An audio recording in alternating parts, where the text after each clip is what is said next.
Those work requirements are going to be very cumbersome to actually prove, and it will inevitably force the people who need that Medicaid coverage off the rolls. Here's Scott Bessent. He went on CNN to talk to Dana Bash, and you know my feelings about Miss Bash. I'm always a little, what's going on with Dana Bash? There's not a lot going in the eyes. She doesn't seem truly evil, but she's not great.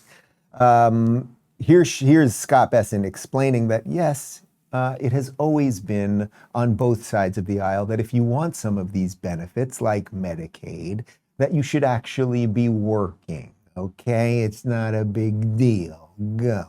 I'm sure you've seen and heard a lot of the concern, including and especially from Republicans who are the most vocal in Congress, about the fact that those work requirements are going to be very cumbersome to actually prove, and it will inevitably force the people who need that Medicaid coverage off the rolls. Well, first of all, the Republicans are not the most vocal on this. It is a group of Democrats who unfortunately seem to think that poor people are stupid. I don't think poor people are stupid. I think they have agency, and I think to have them register twice a year for these benefits, that it is not a burden.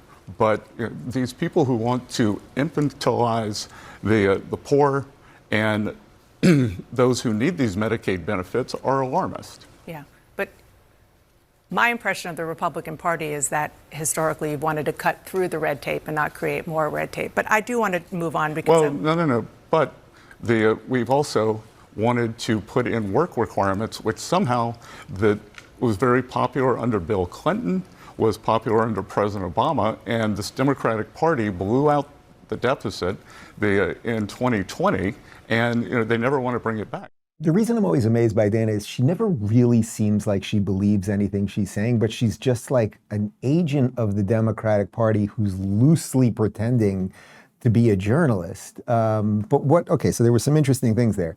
Scott Bessent basically says, hey, we just want you to be able to check in twice a year. So if you're going to get the benefits, you're going to get some cash from us, could you just check in twice a year? Would that be such a problem? And she's like, well, that's red tape. And it's like, okay, so what are you saying? We should just give people money endlessly and they should never check in. Like, do you think that works? Well, I guess you're a Democrat. You probably do think that works because you want people poor and broken and dependent on you.